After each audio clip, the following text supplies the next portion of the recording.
So this was one of my biggest fears. When I told people that I was quitting my corporate job and moving to Spain at almost 60 years old, I said almost. It seemed like everybody asked me the exact same question. Wait, what? What if you get sick over there? I'm telling you, it was an absolute epidemic of this question.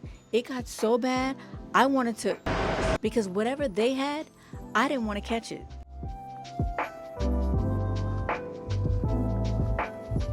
My friends, my family, even the online groups I was in, so many people were like terrified for me. And if I'm being completely honest, after a while, it started getting under my skin too, so much so that it actually became one of my biggest fears. Not because I thought I automatically would get sick just because I moved abroad, but because I realized that I'd be thousands of miles away from everything familiar.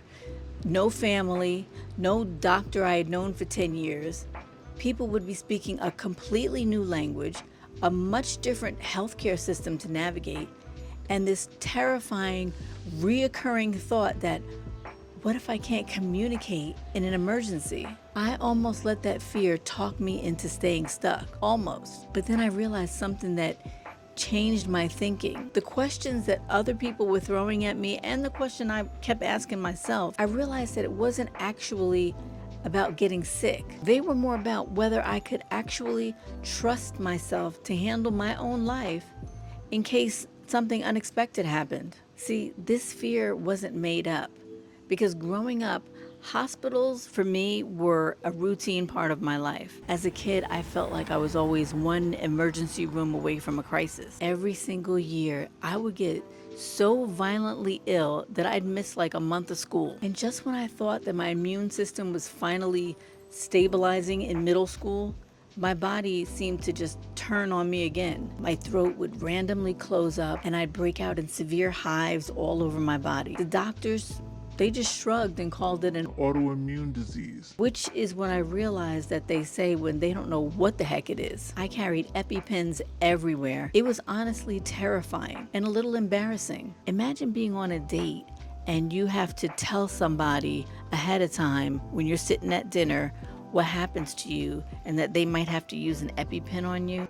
Fast forward years later, when I thought I was finally past it, I was walking out of a restaurant in New York City when my throat suddenly felt a little funny. And so I'm standing there on the sidewalk and I'm hailing a cab, and all of a sudden my knees just started to buckle and I completely collapsed right there on the pavement. Some random stranger, an angel I'm telling you, he lifted me into the back of a taxi, handed the driver cash, and told him to rush me to the ER. To this day, I don't know who that man was. But sir, if you ever see this, thank you from the bottom of my heart. After that, I don't remember what happened up until the time I arrived at the hospital, but the doctors told me I arrived in the nick of time. So this is what I'm talking about, because when I packed my bags for Spain, those health scares were sitting right in the back of my mind because I was still dealing with chronic back pain, which the doctors had just told me that I needed to have surgery for.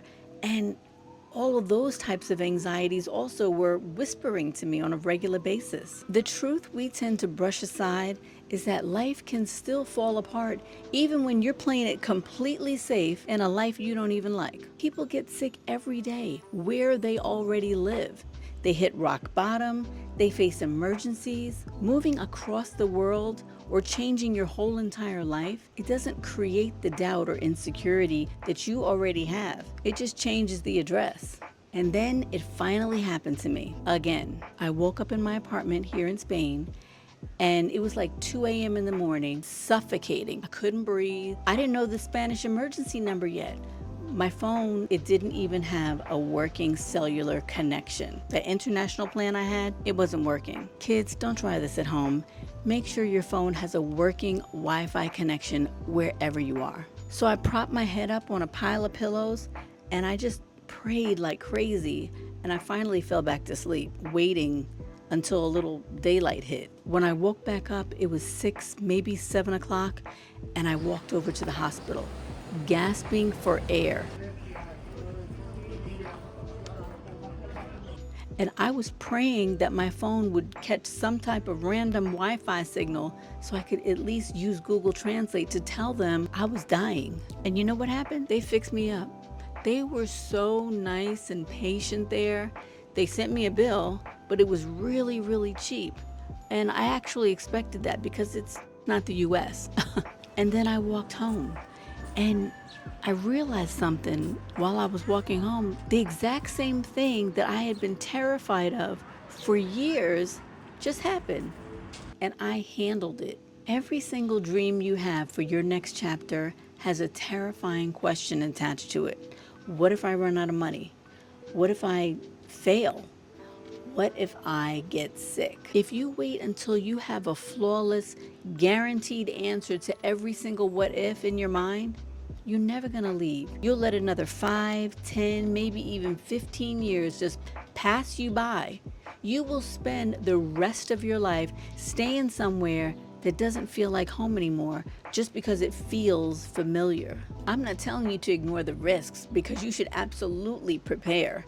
You need to gather your resources, you need to find your community, map out your plans, but just don't let fear make the decisions for you. Since I moved abroad and I've lived through a few emergencies now, it didn't erase my fears. But what it did do was something much better.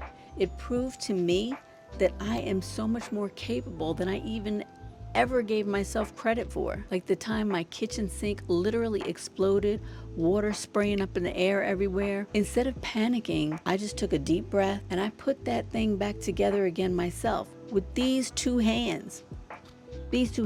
So life is going to happen no matter where you live. The goal for the next chapter of your life shouldn't be to find a place where nothing ever goes wrong. The goal is to become the kind of woman who can look in the mirror, trust herself implicitly, and knows that she can handle whatever comes her way. If you're looking in the mirror today and realizing that you're hitting your 50s or 60s and you're tired of letting what ifs dictate your freedom, it's time to stop waiting. I created a free 33-page resource called the Ultimate Freedom Toolkit. It doesn't just walk you through the practical financial side of planning your next chapter or exiting a 9-to-5. It walks you through the deep emotional work that's required to build unstoppable self-trust. Go to the link in the channel description and download it for free. So stop postponing your life. Your next chapter starts the moment that you decide to stop waiting. I'll see you in the next video. Whew.